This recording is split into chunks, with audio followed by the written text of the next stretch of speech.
వ్యసనము ఎటువంటి ఆలోచనలు క్రియేట్ చేస్తుందంటే, ఉదాహరణకి సిగరెట్ అలవాటు ఉందనుకుందాం. ఇప్పుడు కానీ నేను ఈ సిగరెట్ మానేస్తే నా యొక్క ఆరోగ్యం ఏమైపోద్ది, నా యొక్క గుండె ఏమైపోద్ది, నా యొక్క ప్రాణానికి ఏమైనా హాని కలుగుతుందేమో. You start thinking like that. You need to understand, ఆ యొక్క ఉండేటువంటి ఆ యొక్క సమస్య టెంపరీ మాత్రమే, పర్మనెంట్ కాదు. కానీ దాని తర్వాత వచ్చేటువంటి ఫలితము పర్మనెంట్. దాని తర్వాత వచ్చేటువంటి లాభము it's a permanent mark in your life. Pastor గారు, నాకు ప్రమోషన్ రావట్లేదండి, చాలా ట్రై చేస్తున్నాను, రావట్లేదు అంటే వాళ్ళని అడిగే ప్రశ్న ఒకే ఒకటి, అమ్మా ఆ ప్రమోషన్కి ఉపయోగపడేటువంటిది నువ్వు లాస్ట్ టైం నేర్చుకుంది ఎప్పుడు? అనేక సార్లు ఏమవుతా ఉంటుందంటే, మనము మన జీవితంలో ఎవరొకరు వస్తారులే, ఏదో ఒకటి చేస్తారులే అని మనము వేచి ఉంటాం. Never wait for change to happen. You should be the person initiate change. మార్పును ప్రారంభించేవాడుగా నీవు ఉండాలి. Are you taking a decision based on emotions or based on thoughts?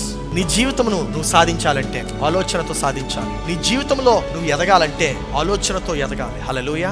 ఈరోజు నేను మాట్లాడబోయేటువంటి అంశం ఏంటంటే, వివేకము గల ఆత్మ. సో వివేకముతో మనము ఎట్టి రీతిగా నడవాలి, వివేకముతో మనం ఎట్టి రీతిగా నడుచుకోవాలి అనేటువంటి అంశాన్ని, ఆ యొక్క అంశంలో మనం ఇంకొక చిన్న సబ్ టాపిక్ని ఈరోజు మనం చూడబోతున్నాం. కానీ అది ప్రారంభించక ముందు నేను ఒక ప్రశ్న అడగాలనుకుంటున్నాను. ఆ ప్రశ్న ఏంటంటే, నీ జీవితంలో ఒక గొప్ప మార్పును నువ్వు పొందడానికి నువ్వు లాస్ట్ టైం ఎప్పుడు ప్లాన్ చేశావు?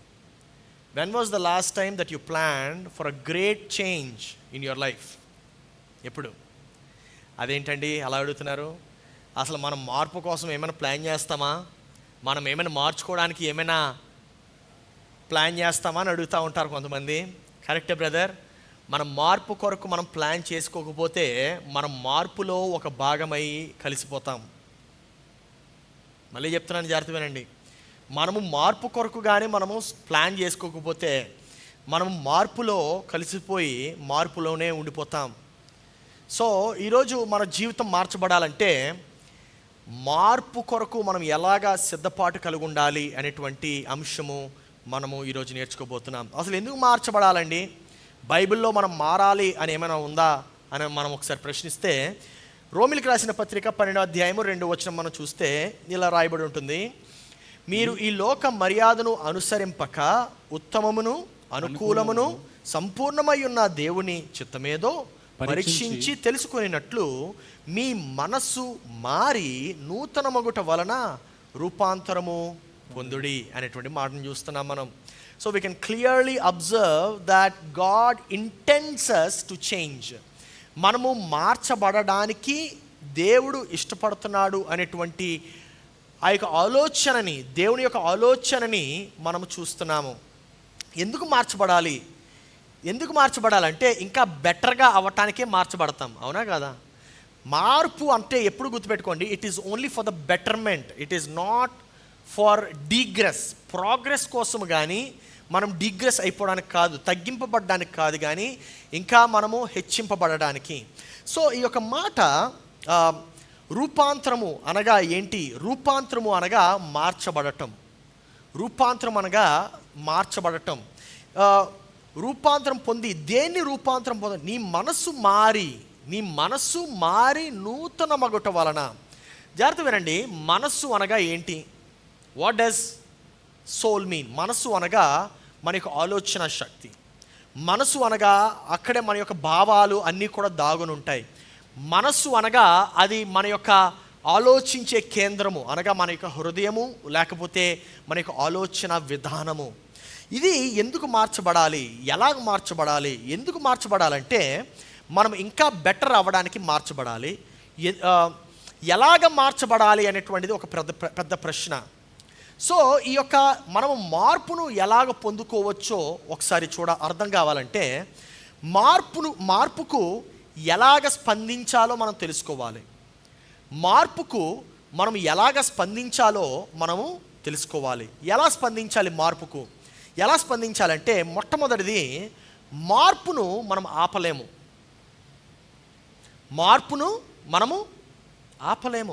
You cannot resist change. So నువ్వు మార్పును ఆపలేవు గనక మార్పు కొరకు సిద్ధపాటు కలిగి ఉంటే మార్పు మనకు సులభమవుతుంది. I'm repeating that again. మార్పును మనం ఆపలేము గనక మార్పు కొరకు మనం సిద్ధపాటు కలిగి ఉంటే మార్పును అలవాటు చేసుకోవడం మనకు సులువవుతుంది. ఈ రోజుల్లో సంఘంలో ఉండేటువంటి అనేక మంది వారు లోకంలో ఉండేటువంటి మార్పులను స్వీకరించట్లేదు గనుక వారు ఈ యొక్క కాలముతో వారు కలిసిపోయి ఏమాత్రము ప్రభావితం అవ్వకుండా, ఏమాత్రం ఇంపాక్ట్ చేయకుండా వారు చనిపోతున్నారు. The reason why your life is not being impactful is because you are unable to cope up with the change that is happening in the world. ఈ యొక్క లోకంలో జరుగుతున్నటువంటి మార్పులు, ఈ లోకంలో ఉండేటువంటి మార్పులను నీవు గుర్తించట్లేదు గనుక నీవు ఆ యొక్క మార్పును పొందకుండా కాలంతో కలిసిపోతున్నావు. నా ప్రియ సహోదరి సహోదరుడా, గుర్తుపెట్టుకోవాల్సింది ఏంటంటే మార్పు ఎల్లప్పుడూ ఉండేది. It is something which exists every day, every time in your life. So మార్పుకు కానీ నువ్వు సిద్ధం కలిగి లేకపోతే కాలంతో కలిసిపోతావు. అందుకే మార్పు నీ యొక్క స్నేహితుడిగా మార్చుకోవాలి. I'm telling you again, make change your friend. You need to make change your friend. ఈ యొక్క మార్పును నీ యొక్క స్నేహితుడిగా ఎప్పుడైతే మార్చుకుంటావో అప్పుడు నీ యొక్క జీవితము సులభమవుతుంది. రెండవ అంశము, ఈరోజు నేను 8 అంశాలు నేర్పిస్తాను. దాంట్లో రెండవ అంశము, మార్పును పట్టించుకోకుండా ఉండలేవు. ఒకవేళ నువ్వు కానీ మార్పును పట్టించుకోలేదంటే నీవు సమయంలో కలిసిపోతావు. జాగ్రత్త వినండి, అది మార్పును నాకు సంబంధం లేదండి, నాకు లేదు అంటే కుదరదు. Because change is constant. మార్పు నిరంతరం ఉంటుంది కనుక నీవు మార్పును పట్టించుకోకుండా ఉంటే నీవు ఏమాత్రము కూడా ప్రభావితమైనటువంటి జీవితం జీవించకుండా ఉండిపోతావు. రిమెంబర్, మనుషులు ఎప్పుడు కూడా మారటానికే చూస్తారు. నేను ఇలాగే ఉండిపోతాను అని చెప్పి అనుకుంటావా? ప్రతిదీ మారుతుంది. నీ యొక్క నల్ల వెంట్రుకలు తెల్ల వెంట్రుకలుగా మారుతున్నాయి. నీ యొక్క బరువు పెరుగుతూనే పోతుంది. నీ యొక్క ఆదాయం మారుతూనే ఉంటుంది. నీ యొక్క లొకేషన్స్ మారుతూనే ఉంటున్నాయి. So change is constant. There is nothing that can exist without change. సముద్రము పెరుగుతూనే ఉంటుంది, భూభాగము తగ్గుతూనే ఉంటుంది. You need to understand this fact that change is constant. సూర్యుడు మారుతూనే ఉంటున్నాడు, చంద్రుడు మారుతూనే ఉంటున్నాడు. ప్రతి ఒక్కరు అంతవరకు ఎందుకు? భూమి చాలామంది అనుకుంటా ఉంటారు సూర్యుడి చుట్టూ తిరుగుతూ ఉంటుందని. కరెక్టే, సూర్యుడి చుట్టూ తిరుగుతుంది. కానీ మనం గమనించాల్సింది ఏంటంటే భూమి సూర్యుడి చుట్టూ ఇలా తిరుగుతూ వెళ్తుంది. So earth is also changing it's position every time. నా ప్రియ సహోదరి సహోదరుడా, మనము ఎప్పుడైనా ప్రతి పూట అదే భోజనం తినాలని చెప్పి ఇష్టపడం. ఉదయం ఉప్మా పెట్టి, మధ్యాహ్నం ఉప్మా పెట్టి, రాత్రి ఉప్మా పెడితే నమస్తే అంటాం. సో మనము ఏంటంటే ప్రతి పూట మన యొక్క భోజనము ఎలాగైతే మారుతుందో మనుషులు ఎప్పుడు కూడా మార్పును ఇష్టపడతా ఉంటారు. కానీ వచ్చినటువంటి తేడా ఏంటంటే మనపై ఒత్తిడి చేయబడినటువంటి మార్పును మనం ఇష్టపడం. మనకు మనముగానే మారితే ఇష్టపడతాం. మనకు మనముగానే మారటమే ఈ యొక్క వర్తమానం యొక్క ఉద్దేశం. సో మనకు మనముగా మారితే ఏమవుతుందంటే ఆ యొక్క మార్పు సులభమవుతుంది. మనం ఒత్తిడితో మారితే మనం చాలా కష్టంగా మారుతాం, ఇష్టంగా మారము. నా ప్రియ సహోదరి సహోదరుడా, ఉదాహరణకి కొంతమంది ఏమాత్రము వారిలో మార్పు ఉండదు, అవే సమస్యలు ఉంటాయి రోజు. అదే ఉదయం ఆఫీస్కి వెళ్ళిన వెంటనే అదే సమస్యలతో డీల్ చేస్తూ ఉంటారు. అంటే కొత్త సమస్యలు రావా? సమస్యలు ఉండకూడదా అంటే ఉంటాయండి. కొత్త సమస్యలు ఖచ్చితంగా వస్తాయి. పాత సమస్యలు తీరిస్తే కొత్త సమస్యలు రాకుండా ఉంటాయా? బట్ ద పాయింట్ ఈజ్, రోజు నువ్వు అదే పాత సమస్యలతో డీల్ చేస్తున్నావంటే దాని అర్థము ముందు రోజు నువ్వు ఆ యొక్క ముగింపు కరెక్ట్గా ముగించలేదు. You did not close the day properly. That is the reason why నీకు ఆ యొక్క పాత సమస్యలే రోజు వస్తూ ఉంటున్నాయి. నా ప్రియ సహోదరి సహోదరుడా, ఒకవేళ మార్పుకు కానీ నీవు సిద్ధంగా లేకపోయినట్లయితే మార్పు నిన్ను అంతం చేస్తుంది. You need to understand that. ఎందుకు ఈ మాట చెప్తున్నానంటే, అందుకే మూడవ పాయింట్ ఏంటంటే, మార్పును అంగీకరించాలి. You must accept change. మార్పును నువ్వు అంగీకరించాలి. నీ చుట్టూ ఉండేటువంటి ప్రపంచము ప్రతిదినము మారుతుంది. నీ చుట్టూ ఉండే ప్రపంచం ప్రతిరోజు మారుతుంది.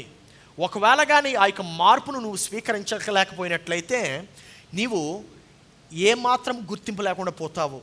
ఉదాహరణకి, ఈ రోజుల్లో ఇంటర్నెట్ లేనటువంటి ప్రపంచాన్ని మనం ఊహించగలమా? స్మార్ట్ మొబైల్ లేనటువంటి ప్రపంచాన్ని మనము ఊహించగలమా? లేదండి, ఇంటర్నెట్తో పని లేదని చెప్పి ఒకవేళ మనం కానీ ఇంటర్నెట్ తీసేసి మనం ఒక షాప్ పెట్టుకున్నామనుకో, ఆ షాప్కి ఎవరైనా వస్తారా? ఈ రోజుల్లో రానే రారు. ఎందుకు? ప్రతిదీ కూడా ఇంటర్ కనెక్టెడ్ అయ్యే ఉంది. నీ యొక్క చేతిలో ఉండేటువంటి స్మార్ట్ మొబైల్ ఎలాగైతే ఈరోజు స్మార్ట్ ఫోన్ లేకుండా నువ్వు జీవించలేవో, అదే స్మార్ట్ ఫోన్ని కొన్ని సంవత్సరాల క్రితము మన యొక్క ముందు జనరేషన్ ఏమని చెప్పింది? ఇదే దెయ్యం, ఇదే ప్రపంచాన్ని నాశనం చేస్తుంది, ఇదే సర్వనాశనాన్ని తీసుకొస్తుందని. కానీ ఈరోజు చూస్తే అదే దెయ్యం లేకుండా ఈరోజు నువ్వు జీవించలేవు. ఆ యొక్క స్మార్ట్ మొబైల్ లేకుండా నువ్వు ఈరోజు బ్రతకలేవు. ఎవరైతే దాన్ని దెయ్యం అని పిలిచారో ఈరోజు వాళ్ళే అందరికన్నా ఎక్కువగా వాడుతున్నారు దాన్ని. You need to understand. వారు ఆ రోజు దాన్ని దెయ్యం అని ఎందుకు పిలిచారంటే, దాన్ని వారు అంగీకరించడానికి ఇష్టపడలేదు. కానీ ఎప్పుడైతే అంగీకరించారో అది లేకుండా ఈ యొక్క ప్రపంచం నడవదని వాళ్ళకి అర్థమవుతుంది. My dear brothers and sisters, అర్థమయ్యేది ఏంటంటే, నీవు మార్పును స్వీకరించకపోతే ఈ యొక్క ప్రపంచంలో నువ్వు బ్రతకలేవు. ఎందుకంటే ప్రపంచము ఎప్పుడు కూడా మారుతూనే ఉంటుంది. మార్పును స్వీకరించకపోతే నీవు ఒత్తిడికి గురవుతావు. You are going to be pressurized very much. నా ప్రియ సహోదరి సహోదరుడా, that leads us to the 4th point. 4వ పాయింట్కి లీడ్ చేస్తుంది. అదేంటంటే, మార్పును బట్టి సవరించుకోవాలి. మార్పును బట్టి సవరించుకోవాలి అంటే you must adjust according to the changes that happen in the world. మనం 2వ కొరింథీయులకు రాసిన పత్రిక 5వ అధ్యాయము 17వ వచనాన్ని మనం చూస్తే, కాగా ఎవడైనను క్రీస్తునందున్న ఎడల వాడు నూతన సృష్టి, పాతవి గతించెను, ఇదిగో క్రొత్తవాయను అనేటువంటి మాటను మనం చూస్తున్నాం. దాని అర్థం ఏంటండి? ఎవడైనను క్రీస్తునందు ఉన్న ఎడల వాడు నూతన సృష్టి. వాడు పాత సృష్టి అని రాయబడిందా? లేదు. He is a new creation. వాడు ఒక నూతన సృష్టి అని ఉంటుంది. అంటే దేవుడు కూడా నీవు మార్చబడటము ఇష్టపడుతున్నాడు.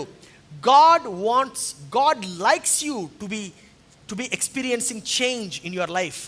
నా ప్రియ సహోదరి సహోదరుడా, దాని అర్థం ఏంటంటే, ఈ యొక్క వాక్యం యొక్క అర్థము, ఒక్కసారి నీవు క్రీస్తును అంగీకరించిన తర్వాత నీవు కాన్షియస్గా కొన్ని నిర్ణయాలు తీసుకోవాలి. ఎటువంటి నిర్ణయాలు? మార్పుకు అనుకూలమైనటువంటి నిర్ణయాలు. అంటే నేను క్రీస్తుని అంగీకరించానండి, అయినా సరే నేను పాత పద్ధతిలోనే ఉంటాను, పాత విధానంలోనే ఉంటానంటే అది కుదరదు నా ప్రియ సహోదరి సహోదరుడా. నేను పాత జీవితంలోనే జీవిస్తానంటే no, it doesn't work that way. ఎందుకంటే ఎప్పుడైతే నువ్వు క్రీస్తును అంగీకరిస్తావో అప్పుడు ఎటువంటి మాట నీపైన అప్లై అవుతుందంటే, నమ్ముట నీ వలనైతే నమ్మువానికి సమస్తము సాధ్యమే అనేటువంటి మాట అప్లై అవుతుంది. నేను స్వస్థపరచు యెహోవాను నేనే అనేటువంటి మాట అప్లై అవుతుంది. నా ప్రియ సహోదరి సహోదరుడా, నూతన సృష్టి అనగా ఏంటి? నూతనంగా ఆలోచించే విధానము.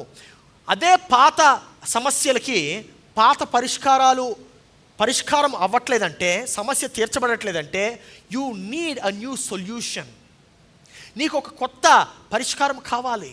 అప్పుడే ఆ యొక్క పాత సమస్యలు కూడా పరిష్కరింపబడతాయి. నా ప్రియ సహోదరి సహోదరుడా, నీ యొక్క పాత ఆలోచన విధానమే నీకు ఒక పెద్ద అడ్డంకుగా నిలబడుతుంది. మళ్ళీ చెప్తున్నాను, నీ పాత ఆలోచన విధానమే నీకు ఒక పెద్ద అడ్డంకుగా నిలబడుతుంది. It is a big obstacle in achieving everything that God has plan for you. నీవు క్రీస్తులో ఒక నూతన సృష్టి అయి ఉన్నావు. ఆమెన్. నీవు క్రీస్తులో ఒక నూతన సృష్టి అయి ఉన్నావు. అందుకే పాతవి విడిచిపెట్టాలి. Turn to your neighbour and say that. నీ ప్రక్కన ఉన్నటువంటి వారికి తిరిగి చెప్పండి, పాతవి విడిచిపెట్టండి అని చెప్పండి. ఉదాహరణకి కొత్తగా పెళ్లి చేసుకున్నటువంటి జంట ఒకటి ఉంది. కొత్తగా పెళ్లి చేసుకున్నటువంటి ఈ యొక్క జంట, ఈ అబ్బాయి ఒక ఇంటి నుండి వస్తాడు, అమ్మాయి ఇంకొక ఇంటి నుండి వస్తుంది. వీళ్ళిద్దరూ వచ్చి మా నాన్న మా ఇంట్లో ఇలాగే ఉంటాడు, అందుకే నేను కూడా ఇలాగే ఉంటానంటే కుదరదు నన్ను. అక్కడ నేను నా ఇంట్లో ప్లేట్ తినేసిన ప్లేటు తీయనంటే కుదరదు బ్రదర్. అక్కడ జాగ్రత్తగా పెళ్ళి ఎవరెవరైతే చేసుకోవాలనుకుంటున్నారో గుర్తుపెట్టుకోండి. నువ్వు పెళ్ళి అయిన తర్వాత నువ్వు ఒక నూతన సృష్టిగా మార్చబడతావు. ఆమెన్. ఈ అమ్మాయి మా నాన్న నన్ను చక్కగా సుఖంగా చూసుకున్నాడు, నువ్వు కూడా అలాగే చూసుకోవాలంటే కుదరదమ్మా. అలాగా ఇద్దరు కష్టపడాల్సిందే, ఇద్దరు కడుక్కోవాల్సిందే వాళ్ళు తిన్న ప్లేట్లు. హల్లెలూయా. యూ నీడ్ అండర్స్టాండ్, నువ్వు ఇంకా పాత పద్ధతిలోనే ఉంటాను, పాత విధానంలోనే ఉంటాను, పాత ఆలోచనలోనే ఉంటానంటే థింగ్స్ వోంట్ వర్క్. అప్పుడు ఏమవుతుందంటే నీ యొక్క వైవాహిక జీవితము వైఫల్యం అవుతుంది. Your marriage is going to break. And that is exactly the problem with this generation. ఇప్పుడు ఉండేటువంటి తరముతో ఉండేటువంటి అతిపెద్ద సమస్య ఏంటంటే, నేను నా ముందు తరంలానే ఉంటాను, నేను నా ముందు వారిలానే ఉంటానంటే కుదరదు అది. If you do not accept the change, you are going to be terminated in that present world. నా ప్రియ సహోదరి సహోదరుడా, జాగ్రత్త గుర్తుపెట్టుకోండి. ఇదిగో నూతన సృష్టి అనగా నూతన మనస్తత్వము, నూతన ఆలోచన. నూతనంగా ఆలోచించాలి, క్రొత్తగా ఆలోచించాలి. You need step in to the new shoes. 5వ పాయింట్ని మనం చూస్తే, మార్పును ఆపలేము, సమాలించుకోవాలంటే మేనేజ్ చేయాలి. మార్పును ఆపలేము గనక మార్పును మనము మేనేజ్ చేయగలం. మార్పును ఆపలేము గనక మార్పును మనము మేనేజ్ చేయగలం. నా ప్రియ సహోదరి సహోదరుడా, కొంతమంది అంటూ ఉంటారు, పాస్టర్ గారు నాకు ప్రమోషన్ రావట్లేదండి, చాలా ట్రై చేస్తున్నాను రావట్లేదు అంటే, వాళ్ళని అడిగే ప్రశ్న ఒకే ఒకటి, అమ్మ ఆ ప్రమోషన్కి ఉపయోగపడేటువంటిది నువ్వు లాస్ట్ టైం నేర్చుకుంది ఎప్పుడు? 10th క్లాస్ తర్వాత పెద్దగా ఏం చదవలేదండి. మరి ఎలా ప్రమోషన్ వస్తుందండి? If you do not work towards the change that you want, నీవు ఏ మార్పు అయితే కావాలని కోరుతున్నావో ఆ మార్పు వైపు నువ్వు పని చేయకపోతే ఎటువంటి మార్పు నీ జీవితంలో ఉండదు. If there is no development in your life, that means there is no learning in your life. నువ్వు నూతనంగా ఏమి నేర్చుకోకపోతే నీ జీవితంలో నూతనంగా ఏ ఎదుగుదల ఉండదు. నీ జీవితంలో ఎదుగుదల కావాలంటే నువ్వు నేర్చుకుంటూనే ఉండాలి. అందుకే నేర్చుకోవడానికి నేను చాలా కష్టపడుతూ ఉంటాను. నాకే కాదు, అనేక మందికి, ఈ హాల్లో కూర్చుంటున్నటువంటి అనేక మందికి, వారికి అతి తక్కువగా అతి కొద్దిగా దొరికేటువంటి ఒక విలువైనటువంటి రీసోర్స్ ఏమైనా ఉందంటే అది సమయము. నేను ఎప్పుడు కూడా నా సమయాన్ని నేను ఎలా ఫ్రీ చేసుకోవాలని చెప్పి ప్రయత్నిస్తూ ఉంటాను. ఎందుకు? ఇంటికెళ్ళి పడుకోవడానికి కాదు, ఇంటికెళ్ళి టీవీ చూసుకోవడానికి కాదు, లేకపోతే ఇన్స్టాగ్రామ్ రీల్స్, ఫేస్బుక్ రీల్స్ చూసుకోవడానికి కాదు. No, it is to start learning something new. క్రొత్తదేమైనా నేర్చుకోవడానికి, క్రొత్తదేమైనా వచ్చింది ఆ ప్రపంచంలోకి, దాన్ని మనం ఎలా వాడుకోవచ్చు అనే ఆలోచనలో ప్రయత్నంలో చేయడానికి మాత్రమే సమయాన్ని నేను ఫ్రీ చేసుకోవడానికి ప్రయత్నిస్తూ ఉంటాను. నా ప్రియ సహోదరి సహోదరుడా, ద ఓన్లీ రీజన్ ఎందుకు మనము మార్పును స్వీకరించమంటే మనం మార్పుకు భయపడతాం. అమ్మో ఈ మార్పు వస్తుంది. నిజం చెప్పండి, కోవిడ్ వచ్చినప్పుడు ఎంతమంది భయపడ్డారు? ప్రపంచం అంతమైపోయిందని. ఎవ్రీబడి ఇన్ దిస్ హాల్ మనం అందరం ఏమనుకున్నామంటే ఇంక అయిపోయింది, ప్రపంచం మారిపోయింది, మరలా మనం కలిసే పరిస్థితి లేదు, మరలా మనము ఒక సమాజంగా కూడే పరిస్థితి లేదు. Everybody thought the same. But అదే కోవిడ్ని నేను పాజిటివ్గా మార్చుకున్నాను. ఎలాగా? That was the time where we grew tremendously. ఒక ఉదాహరణ చెప్తాను. కోవిడ్ని వాడుకొని నేనేం చేశానంటే మన సంఘంలో టెక్నాలజీని ఇంప్లిమెంట్ చేయడం స్టార్ట్ చేశాను, కెమెరాస్ని ఇంప్లిమెంట్ చేయడం స్టార్ట్ చేశాను, ఏఐ టెక్నాలజీని ఇంప్లిమెంట్ చేయడం స్టార్ట్ చేశాను. వి స్టార్టెడ్ యూజింగ్ డిస్క్రిప్షన్ అని చెప్పి ప్రీమియర్ ప్రోలో ఒకటి ఉంటుంది.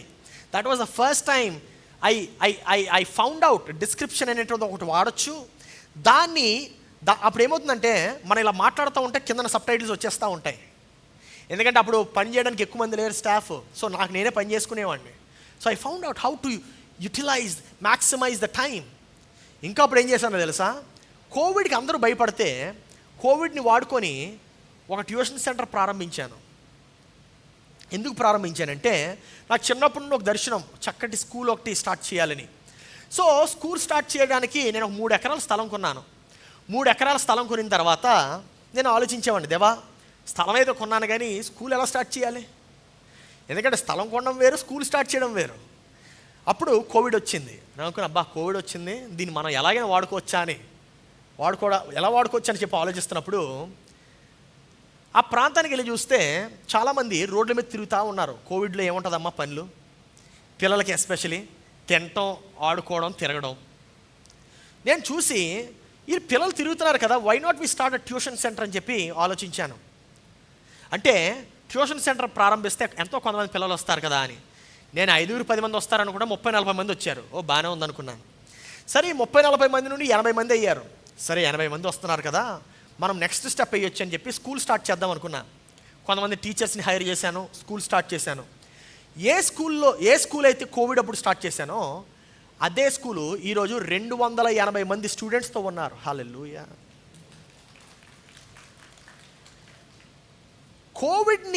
కోవిడ్కి నువ్వు విక్టిమ్ అవ్వలేదు, కోవిడ్ని వాడుకున్నావు. అనేక మంది మార్పుకు భయపడతా ఉంటారు. మార్పుకు భయపడద్దు, మార్పును ఎలా వాడుకోవాలో నువ్వు ఆలోచించు. దేవునికి సహకరిస్తాడు. ఫిలిప్పీలకు రాసిన పత్రిక 4:13 ఏమని చెప్తుందంటే, నన్ను బలపరిచిన వాని యందే నేను సమస్తము చేయగలను. నన్ను బలపరిచిన వాని యందే నేను సమస్తమును చేయగలను. నా ప్రియ సహోదరి సహోదరుడా, ఎందుకు భయపడుతున్నావు మార్పుకి? నీవు సమస్తము చేయగలవని దేవుడు సెలవిస్తున్నాడు కదా. హల్లెలూయా. నీవు సమస్తము చేయగలవని చెప్పి దేవుడు నీకు చెప్తున్నాడు కదా. Why are you being afraid of change? నీవు మార్పు కొరకు ఎందుకు భయపడుతున్నావు? పాత అలవాట్లు వదులుకోవాలంటే భయము, కొత్త అలవాట్లు సృష్టించుకోవాలంటే భయము. నా ప్రియ సహోదరి సహోదరుడా, కొంతమంది పాత అలవాట్లు వదులుకోవడానికి ఎంత వదులుకుందామన్నా సరే వదులుకోలేరు. ఎందుకంటే వారికి అది వ్యసనం కింద మారిపోయింది. వ్యసనము ఎటువంటి ఆలోచనలు క్రియేట్ చేస్తుందంటే, అమ్మో ఉదాహరణకి సిగరెట్ అలవాటు ఉందనుకుందాం. ఇప్పుడు కానీ నేను ఈ సిగరెట్ మానేస్తే నా యొక్క ఆరోగ్యం ఏమైపోద్ది, నా యొక్క గుండె ఏమైపోద్ది, నా యొక్క ప్రాణానికి ఏమైనా హాని కలుగుతుందేమో. You start thinking like that. ఒకవేళ ఆల్కహాల్ అలవాటు ఉందనుకో, నేను మందు మానేస్తే నాకు షివరింగ్ వచ్చేస్తుందండి. అవును, షివరింగ్ వస్తుంది, కానీ దాని తర్వాత షివరింగ్ని జయిస్తే నీ ప్రాణం నీకు మరలా తిరిగి వస్తుంది. యూ నీడ్ టు అండర్స్టాండ్, ఆ యొక్క ఉండేటువంటి ఆ యొక్క సమస్య టెంపరీ మాత్రమే, పర్మనెంట్ కాదు. కానీ దాని తర్వాత వచ్చేటువంటి ఫలితము పర్మనెంట్. హల్లెలూయా. దాని తర్వాత వచ్చేటువంటి లాభము it's a permanent mark in your life. ఈ యొక్క 6వ పాయింట్ మనం చూస్తే, మార్పుకు నువ్వు బాధితుడు అవ్వచ్చు లేదా దానిని సంధానము చేసుకోవచ్చు. మార్పుకు నువ్వు బాధితుడు అవుదాం అనుకుంటున్నావా, లేకపోతే మార్పును నువ్వు వాడుకుందాం అనుకుంటున్నావా? మార్పును వాడుకుందాం అనుకుంటే గుర్తుపెట్టుకో, నేను ఇందాక కోవిడ్ని ఎలాగైతే వాడుకున్నానో స్కూల్స్ స్టార్ట్ చేయడానికి, అదే కోవిడ్ టైంలో స్కూల్స్ మూసారు, కానీ అదే కోవిడ్ టైంలో నేను స్కూల్స్ని స్టార్ట్ చేశాను. మరలా గుర్తుందా, ఇంకొకసారి వచ్చినప్పుడు అందరూ కూడా మరలా కోవిడ్ సెకండ్ వేవ్ వస్తుంది, లేకపోతే స్కూల్స్ అని మోస్తారా సెలవులు ఇచ్చారు. ఆ టైంలో ఏం చేసామంటే, we started implementing technology into the school. ఎలాగా? వర్చువల్ క్లాస్ రూమ్స్ తయారు చేసి. What is holding you back? నువ్వు మార్పును వాడుకోవడానికి అతి గొప్ప ఉదాహరణ అబ్రహాము మనకి తెలుస్తుంది. అబ్రహాము ఎలాగండి మార్పుని ఎలా వాడుకున్నాడని చెప్పి నువ్వు ఆలోచిస్తే దానికి సమాధానం ఇదే. అబ్రహాము ఇంకా అబ్రహాం అవ్వకముందు ఆయన పేరు అబ్రాము అని ఉండేది. ఈ యొక్క అబ్రాము ఊర్ అనేటువంటి ఒక ఊరిలో ఉండేవాడు.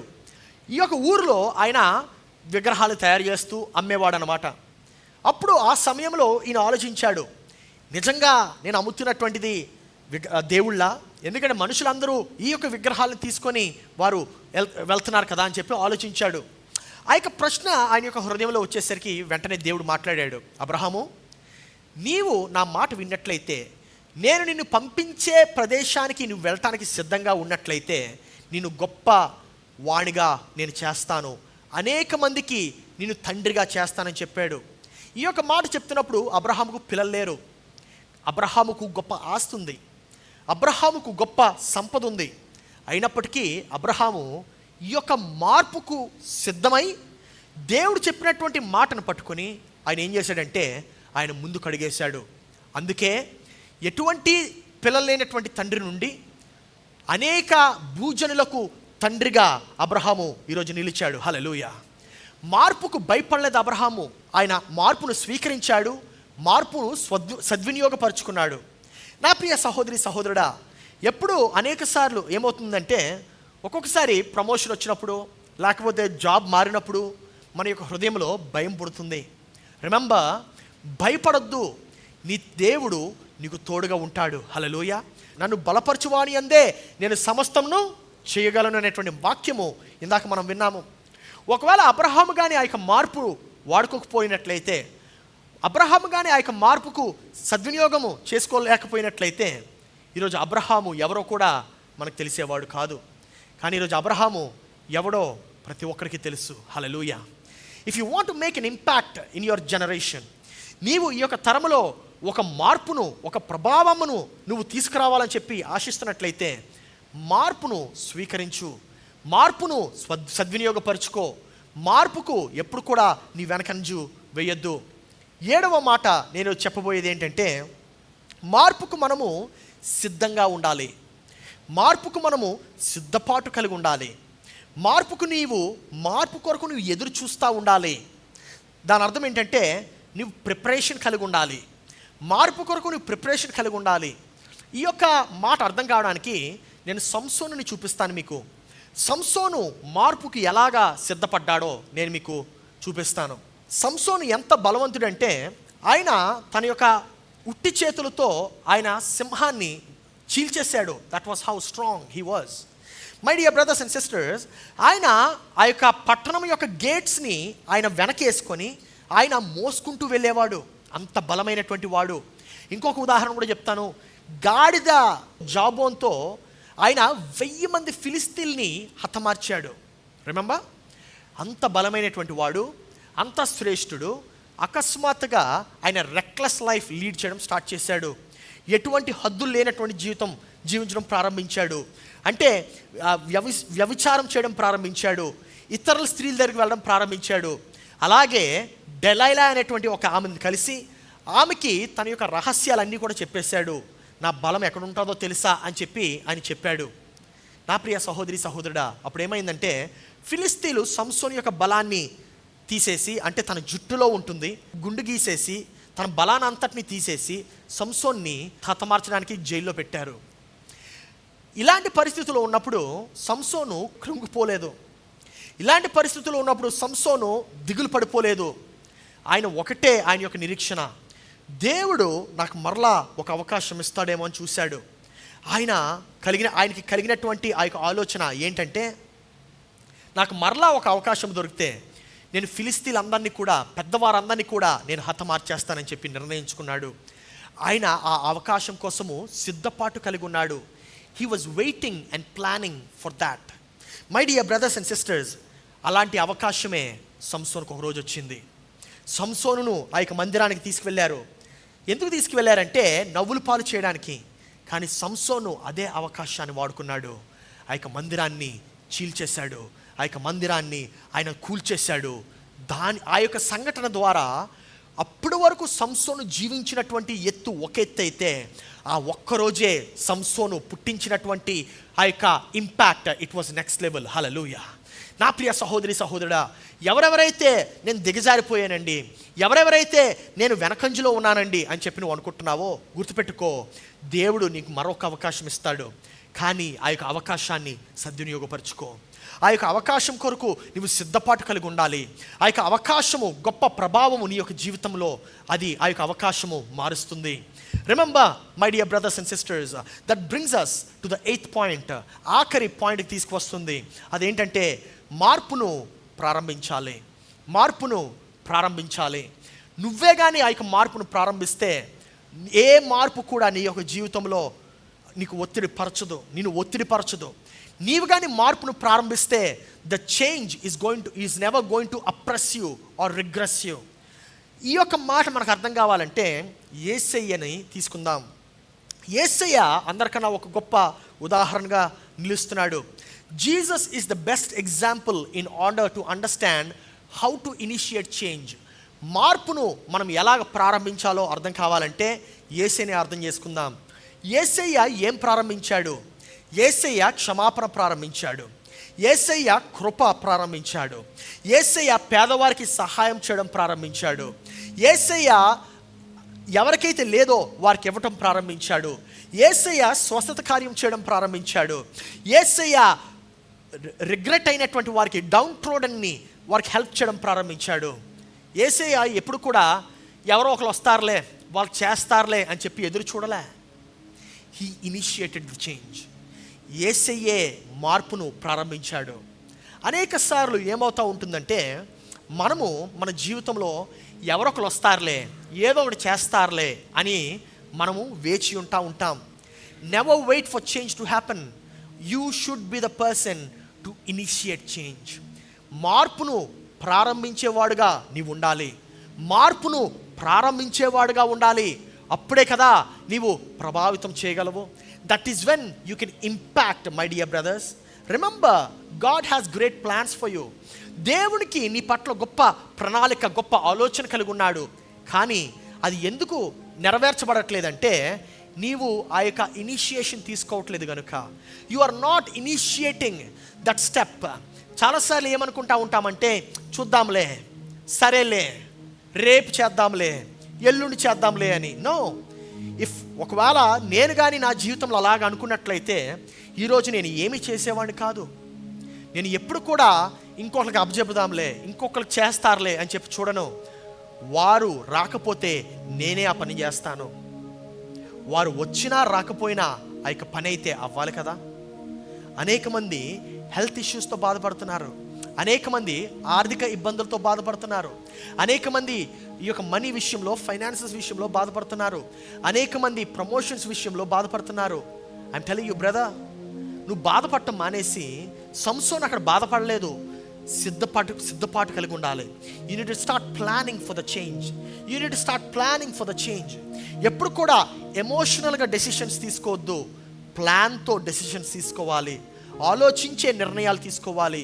My dear brothers and sisters, అనేక మంది మార్పుకి ఇష్టపడకుండా వారి యొక్క టైటిల్స్ మాత్రమే పట్టుకుంటూ ఉంటారు. ఓ, ఈ యొక్క టైటిల్ ఉంది కదా, ఈ టైటిల్ సరిపోద్దులే అని. టైటిల్తో నీకు వచ్చేది ఏం లేదు, పనితోనే వచ్చేది. It is only because of the action you are promoted, not because of the titles. You need to remember, your titles will change along with your growth.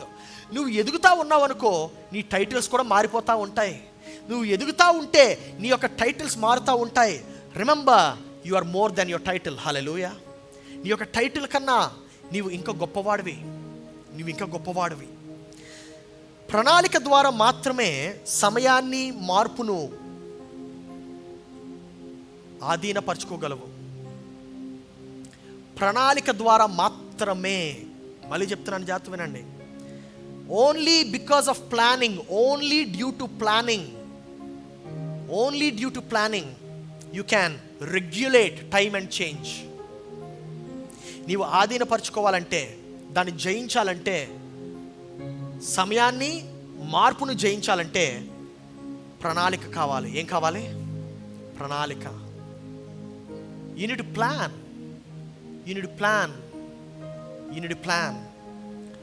Planning లేకుండా జీవితంలో విజయం అనేటువంటిది ఉండదు. ప్రణాళిక లేకుండా జీవితంని నువ్వు సద్వినియోగపరచుకోలేవు. You need to plan for your future. You need to plan for your children. You need to plan for your wife. సరేలేండి, భార్య వస్తుంది అనుకోద్దు. భార్య వస్తే ఎలా ఉండాలో నువ్వు ముందుగానే సిద్ధపాటు కలిగి ఉండాలి. భర్త వస్తే ఎలా ఉంటాడో నువ్వు ముందుగానే సిద్ధపాటు కలిగి ఉండాలి.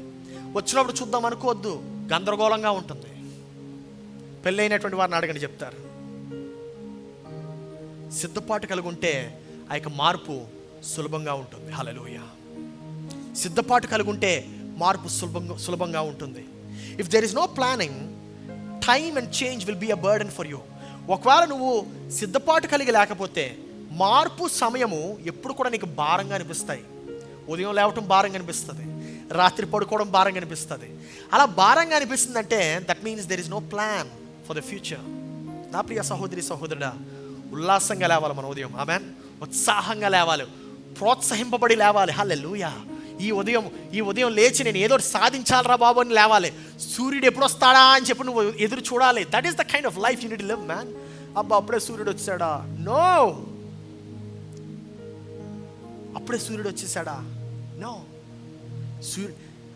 ఒక్కొక్కసారి నేను అనుకున్న దానికన్నా ముందు లేచిపోతూ ఉంటాను. ఒక్కోసారి 7 రోజుల్లో 5 రోజులు ముందు లేచిపోతాను, 2 రోజులు నిదానంగా లెగుస్తా. ఒకరోజు కావాలని నిదానంగా లెగుస్తాను, ఇంకొక రోజు కొంచెం లేట్ అయి నిదానంగా లెగుస్తా. అంటే ముందు మీటింగ్కి వెళ్ళటమో లేకపోతే బయట పనికి వెళ్ళడమో దానివల్ల. ఈ 5 రోజులు ఎలా లెగుస్తానంటే సూర్యుడి కన్నా ముందు లేచిపోవాలి. ఎందుకో తెలుసండి, నిజంగా చెప్తున్నాను. నాకు ఆ సూర్య కిరణాలు, ఆ సూర్య కాంతిని, ఆ యొక్క డాన్లో ఉంటుంది కదా, ఆ లైట్ చూడడం చాలా ఇష్టం. అందుకే లెగిసిపోతాను. లేచిపోయి చూస్తూ ఉంటాను ఎప్పుడు వస్తాడని. బైబిల్ పట్టుకొని చూస్తూ ఉంటాను. ప్యాషనేట్ లివింగ్ అంటారు దాన్ని, passionate living. You need to start living a life like that man. అప్పుడే సూర్యుడు వచ్చేసాడు అనుకోవద్దు. ఎప్పుడు సూర్యుని చూద్దాం, ఎప్పుడు బయటకు వెళ్దాం అనేటువంటి జీవితం జీవించాలి. అన్నీ ఒక రోజులో మారిపోతాయి అనుకోవద్దు. ఇప్పుడు ప్రసంగం విన్నాను కదా, మారిపోయాను నేను, అయిపోయింది, నా జీవితం మారిపోయింది అని చెప్పి అనుకోవద్దు. నో, అవ్వదు. మార్పు రోజు ఉండాలి. గుర్తుపెట్టుకో, బాప్తిసం తీసుకున్నటువంటి రోజు గుర్తుందా నీకు? అమ్మయ్యా, నా పాపాలన్నీ కడగబడ్డాయి, నేను ఇంక పాపం చేయనని అనుకున్నావు. దాని తర్వాత ఎన్ని పాపాలు చేసావు? ఎందుకు చేసావంటే మార్పు ఒక్కసారే వస్తుంది అనుకున్నావు. కాదండి, మార్పు ప్రతిరోజు రావాలి. Change is something which you need every day. Change is constant. మార్పు ఒక్కసారి వచ్చేది కాదు, ఆ ప్రక్రియ ఉంటూనే ఉంటుంది. మార్పు ఒక్కసారి వచ్చేది కాదు, ఆ ప్రక్రియ ఉంటూనే ఉంటుంది, కొనసాగుతూనే ఉంటుంది. So you need to correct your self, you need to change your self every day, every time. నా భార్యకి ఈరోజు చేరుకొని ఇచ్చేసాను కదా, మరి సంవత్సరం వరకు అవసరం లేదు అనుకోవద్దు. సమయానికి అనుకూలంగా చేరుకొని ఇవ్వాలి. Hallelujah. You need to remember, change is constant. ఎప్పుడు కూడా మార్పు వస్తూనే ఉంటుంది. అందుకే ఒకడు తాను చేయబోవునది హృదయములో యోచించుకొనును, యెహోవా వాని నడతను స్థిరపరిచినటువంటి మాట చూస్తున్నాం సామెతలు 16:9. చూడండి, ఒకడు తాను చేయబోవునది హృదయములో యోచించుకొను, అంటే ఆలోచించుకొనును. ఎక్కడ ప్రణాళిక వేస్తాం? హృదయములో. హృదయం అనగా మనసు. ఇక్కడ ఏంటిది? మనస్సు. It is your heart. You plan in your heart, you plan in your soul. ఈ మాట బట్టి చెప్పండి, ప్రణాళిక ఇయ్యాల్సింది దేవుడా మనిషా?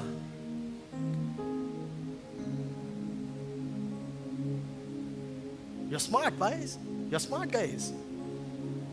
ఎప్పుడు ఆలోచించలేదంతే.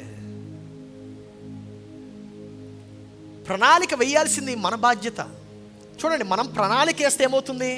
ఒకడు తాను చేయబోవునది హృదయములో యోచించుకొనును, యెహోవా వాని నడతను. అంటే నువ్వు ప్రణాళికిస్తే నీ యొక్క నడతను స్థిరపరిచేది ఎవరు? నీ దేవుడు. హల్లెలూయా. సో ప్రక్కవారిని తిరిగి అడగండి, వేర్ ఇస్ యువర్ ప్లాన్ అని అడగండి.